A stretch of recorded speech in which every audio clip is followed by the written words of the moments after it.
باب 9۔ پھر اس نے ان 12 کو بلا کر انہیں سب بدروحوں پر اور بیماریوں کو دور کرنے کے لیے قدرت اور اختیار بخشا، اور انہیں خدا کی بادشاہی کی منادی کرنے اور بیماروں کو اچھا کرنے کے لیے بھیجا، اور ان سے کہا کہ راہ کے لیے کچھ نہ لینا، نہ لاٹھی، نہ جھولی، نہ روٹی، نہ روپیہ، نہ 2 کرتے رکھنا، اور جس گھر میں داخل ہو وہیں رہنا اور وہیں سے روانہ ہونا، اور جس شہر کے لوگ تمہیں قبول نہ کریں اس شہر سے نکلتے وقت اپنے پاؤں کی گرد جھاڑ دینا تاکہ ان پر گواہی ہو۔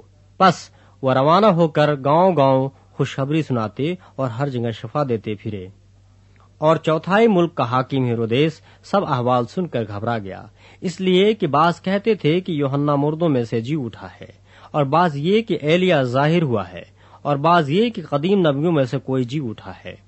مگر ہیرودیس نے کہا کہ یوحنا کا تو میں نے سر کٹوا دیا، اب یہ کون ہے جس کی بابت ایسی باتیں سنتا ہوں؟ بس اسے دیکھنے کی کوشش میں رہا۔ پھر رسولوں نے جو کچھ کیا تھا لوٹ کر اس سے بیان کیا، اور وہ ان کو الگ لے کر بیت سیدا نام ایک شہر کو چلا گیا۔ یہ جان کر بھیڑ اس کے پیچھے گئی، اور وہ خوشی کے ساتھ ان سے ملا اور ان سے خدا کی بادشاہی کی باتیں کرنے لگا، اور جو شفا پانے کے محتاج تھے انہیں شفا بخشی۔ جب دن ڈھلنے لگا تو ان 12 نے آ کر اسے کہا کہ بھیڑ کو رخصت کر کے چاروں طرف کے گاؤں اور بستیوں میں جا ٹکیں اور کھانے کی تدبیر کریں، کیونکہ ہم یہاں ویران جگہ میں ہیں۔ اس نے ان سے کہا تم ہی انہیں کھانے کو دو۔ انہوں نے کہا ہمارے پاس 5 روٹیوں اور 2 مچھلیوں سے زیادہ موجود نہیں، مگر ہاں ہم جا کر ان سب لوگوں کے لیے کھانا مول لے آئیں، کیونکہ وہ 5000 مرد کے قریب تھے۔ اس نے اپنے شاگردوں سے کہا کہ ان کو تخمیناً 50-50 کی قطاروں میں بیٹھاؤ۔ انہوں نے اسی طرح کیا اور سب کو بیٹھایا۔ پھر اس نے وہ 5 روٹیاں اور مچھلیاں لیں اور آسمان کی طرف دیکھ کر ان پر برکت بخشی اور توڑ کر اپنے شاگردوں کو دیتا گیا کہ لوگوں کے آگے رکھیں۔ انہوں نے کھایا اور سب سیر ہو گئے، اور ان کے بچے ہوئے ٹکڑوں کی 12 ٹوکریاں اٹھائی گئیں۔ جب وہ تنہائی میں دعا کر رہا تھا اور شاگرد اس کے پاس تھے تو ایسا ہوا کہ اس نے ان سے پوچھا کہ لوگ مجھے کیا کہتے ہیں؟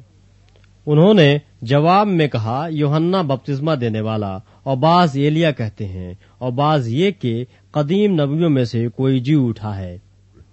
اس نے ان سے کہا لیکن تم مجھے کیا کہتے ہو؟ پطرس نے جواب میں کہا کہ خدا کا مسیح۔ اس نے ان کو تاکید کر کے حکم دیا کہ یہ کسی سے نہ کہنا، اور کہا ضرور ہے کہ ابن آدم بہت دکھ اٹھائے اور بزرگ اور سردار کاہن اور فقیہ اسے رد کریں اور وہ قتل کیا جائے اور تیسرے دن جی اٹھے۔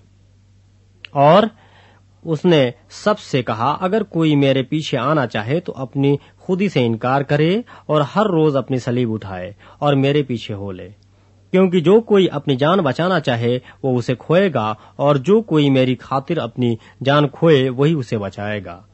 اور آدمی اگر ساری دنیا کو حاصل کرے اور اپنی جان کو کھو دے یا اس کا نقصان اٹھائے تو اسے کیا فائدہ ہوگا؟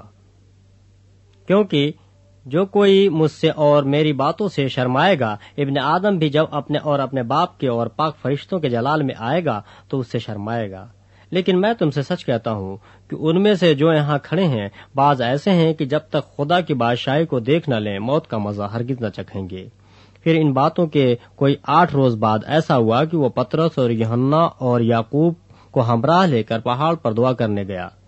جب وہ دعا کر رہا تھا تو ایسا ہوا کہ اس کے چہرے کی صورت بدل گئی اور اس کی پوشاک سفید براق ہو گئی، اور دیکھو 2 شخص یعنی موسیٰ اور ایلیا اس سے باتیں کر رہے تھے۔ یہ جلال میں دکھائی دیے اور اس کے انتقال کا ذکر کرتے تھے جو یروشلم میں واقع ہونے کو تھا، مگر پطرس اور اس کے ساتھی نیند میں بھرے تھے، اور جب اچھی طرح بیدار ہوئے تو اس کے جلال کو اور ان 2 شخصوں کو دیکھا جو اس کے ساتھ کھڑے تھے۔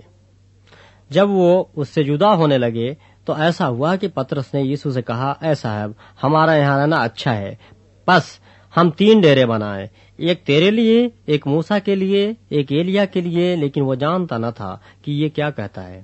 وہ یہ کہتا ہی تھا کہ بادل نے آ کر ان پر سایہ کر لیا، اور جب وہ بادل میں گھرنے لگے تو ڈر گئے۔ اور بادل میں سے ایک آواز آئی کہ یہ میرا برگزیدہ بیٹا ہے، اس کی سنو۔ یہ آواز آتے ہی یسوع اکیلا پایا گیا، اور وہ چپ رہے اور جو باتیں دیکھی تھیں ان دنوں میں کسی کو ان کی کچھ خبر نہ دی۔ دوسرے دن جب وہ پہاڑ سے اترے تھے تو ایسا ہوا کہ ایک بڑی بھیڑ اس سے آ ملی، اور دیکھو ایک آدمی نے بھیڑ میں سے چلا کر کہا، اے استاد، میں تیری منت کرتا ہوں کہ میرے بیٹے پر نظر کر، کیونکہ وہ میرا اکلوتا ہے۔ اور دیکھو ایک روح اسے پکڑ لیتی ہے اور وہ ایک چیخ اٹھتا ہے اور اس کو ایسا مروڑتی ہے کہ کف بھر لاتا ہے اور اس کو کچل کر مشکل سے چھوڑتی ہے۔ اور میں نے تیرے شاگردوں کی منت کی کہ اسے نکال دیں، لیکن وہ نہ نکال سکے۔ یسوع نے جواب میں کہا، اے بے اعتقاد اور کجرو قوم، میں کب تک تمہارے ساتھ رہوں گا اور تمہاری برداشت کروں گا؟ اپنے بیٹے کو یہاں لے آ۔ اور آتا ہی تھا کہ بدروح نے اسے پٹک کر مروڑا اور یسوع نے اس ناپاک روح کو جھڑکا اور لڑکے کو اچھا کر کے اس کے باپ کو دے دیا۔ اور سب لوگ خدا کی شان کو دیکھ کر حیران ہوئے۔ لیکن جس وقت سب لوگ ان سب کاموں پر جو وہ کرتا تھا تعجب کر رہے تھے، اس نے اپنے شاگردوں سے کہا، تمہارے کانوں میں یہ باتیں پڑی رہیں، کیونکہ ابن آدم آدمیوں کے ساتھ میں حوالہ کیے جانے کو ہے، لیکن وہ اس بات کو سمجھتے نہ تھے، بلکہ یہ ان سے چھپائی گئی تاکہ اسے معلوم نہ کریں، اور اس بات کی بابت اس سے پوچھتے ہوئے ڈرتے تھے۔ پھر ان میں یہ بحث شروع ہوئی کہ ہم میں سے بڑا کون ہے؟ لیکن یسوع نے ان کے دلوں کا خیال معلوم کر کے ایک بچہ کو لیا اور پاس کھڑا کر کے ان سے کہا، جو کوئی اس بچے کو میرے نام پر قبول کرتا ہے وہ مجھے قبول کرتا ہے، اور جو مجھے قبول کرتا ہے وہ میرے بھیجنے والے کو قبول کرتا ہے۔ وہ میرے بھیجنے والے کو قبول کرتا ہے، کیونکہ جو تم میں سب سے چھوٹا ہے وہی بڑا ہے۔ یوحنا نے جواب میں کہا، اے صاحب، ہم نے ایک شخص کو تیرے نام سے بدروہیں نکالتے دیکھا اور اس کو منع کرنے لگے، کیونکہ وہ ہمارے ساتھ تیری پیروی نہیں کرتا۔ لیکن یسوع نے ان سے کہا کہ اسے منع نہ کرنا، کیونکہ جو تمہارے خلاف نہیں وہ تمہاری طرف ہے۔ جب وہ دن نزدیک آئے کہ وہ اوپر اٹھایا جائے تو ایسا ہوا کہ اس نے یروشلم جانے کو کمر باندھی اور اپنے آگے قاصد بھیجے۔ وہ جا کر سامریوں کے ایک گاؤں میں داخل ہوئے تاکہ اس کے لیے تیاری کریں، لیکن انہوں نے اس کو ٹکنے نہ دیا، کیونکہ اس کا رخ یروشلم کی طرف تھا۔